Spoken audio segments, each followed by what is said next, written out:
And from that moment on, I had a different perspective of life, because having been born and raised Catholic, I was an altar boy.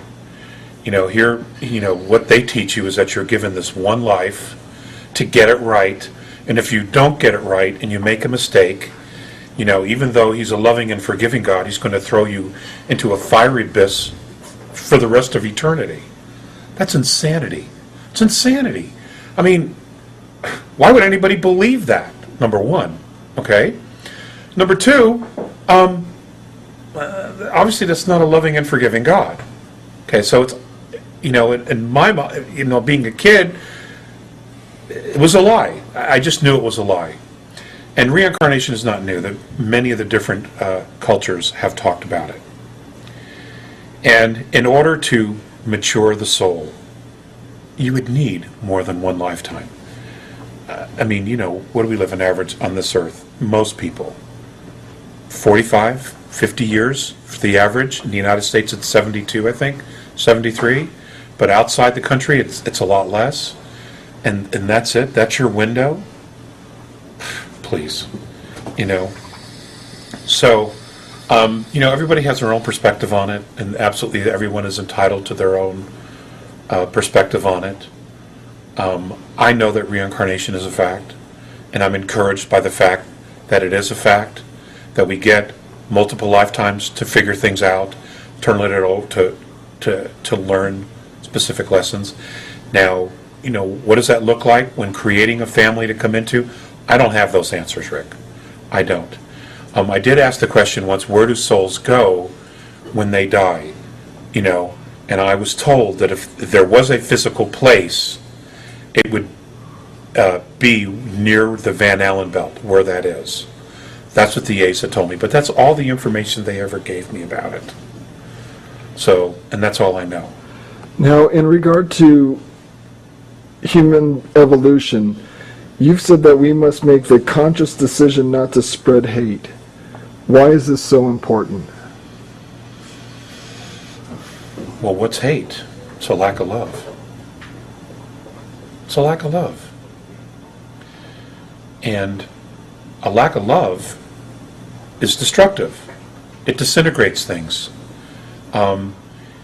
If you look at some of the earlier notes where the Andromedans have talked about traveling through space, throughout our galaxy, and discovering cultures who had reached advanced maturity that had actually destroyed themselves because they lost their original intent. And I believe that the original intent is learning to totally and unconditionally not only love oneself, but love all.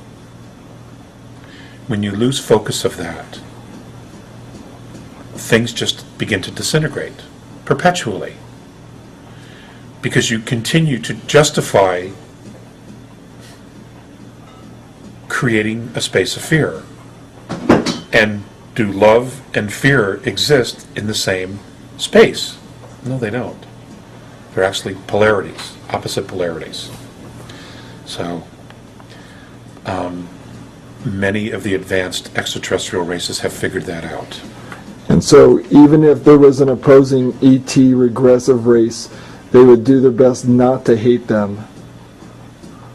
Yes. Yes. You've said that in this age that it's so important to know your neighbors. You've said that in your recent meeting with the Andromedans that your faith in friendships was reaffirmed. Why is friendship and why associate with neighbors? Why is it so important, especially now, in these times? And let's end it with this question. I've been blessed to have an off-world perspective of Earth. And it's a very tiny little planet compared to some of the others that are out there that have life on them. We are a community of people all living together, sharing a very, very small space. Okay? On a ball of water and land that is traveling through space. It is such a miracle, such a gift. If you could see it from that perspective. the reaffirming of friendship was, you know how I had not seen them in a very, very long time. And that initial reconnecting was if we had never been apart. And you know that when you're, and you know, we've all experienced that here on Earth, where we have had friends who we've never seen or we haven't seen for years and years and years, and then you either accidentally bump into them or something, and it's just like it's like you hadn't been apart. The conversation, the friendship picks up exactly where it left off. Those are gifts. You know, those are absolute moments of grace. And they should not ever be taken for granted. Because those relationships not only mirror back our own goodness and bring us joy and laughter and sharing, but they help complete us, you know, and reaffirm, you know, our purpose and see good in people every day. And then, you know, that's something I think we need to do, is we need to really focus on looking for the good that's in every day. You know, I read the news every day. I know what's happening in the world, and sometimes it terribly gets me down and frustrated because I don't know what to do to fix the problem. You know, guys, we try to solve problems, right? We're wired that way. But at the same time, if the kids start laughing about something, it changes my perspective. It brings me joy. It makes me, you know, it brings me back, you know, to what really is important. And I think, you know, what we started off this interview with, you know, what's really important. These are the things that, you know, humanity as a whole really needs to be focusing on. It can't be about money. You know, I'll never forget the time that I did this presentation regarding money to Mornay and Faseas, because they asked me to. And when the whole thing was over, and I spent a great deal of time putting together this presentation. Of course, I was naive because I figured, well, they didn't really know, they didn't understand. But of course they knew. They've been studying us for a long time. And when the whole thing was over, Mornay was very grateful. And Faseas just looked at me and he goes, I don't understand. And I go, well, what is it that you don't understand? And he just looked at me and he said, I don't understand why you have to pay to live on a planet you were born on. And I mean, it's such a simple question, and it's haunted me ever since. And you know what, ladies and gentlemen? Ask yourself that question.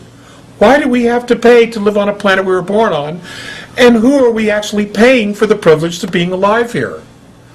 Who made them the boss? Who put them in charge? You know? Think about that. Alex. And have a rum and coke.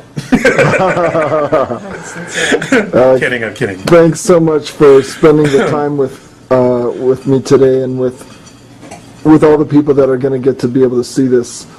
And we all thank you in advance, and we thank you for everything you've done in the past, just sharing all your experiences. And a lot of us recognize the pain and sacrifice that you've gone through in sharing this, and we all just want to remind you that we really appreciate it and thank you.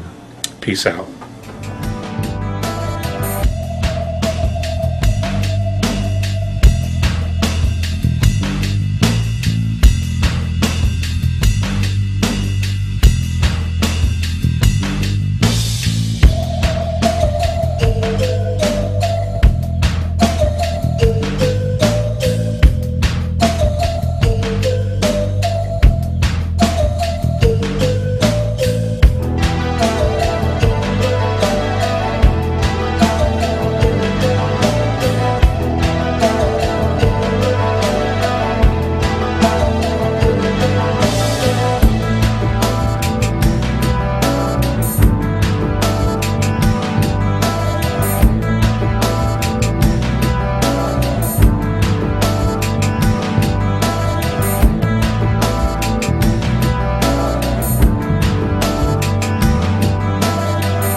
Speaking of which, how is Jasper today? Jasper's right fine.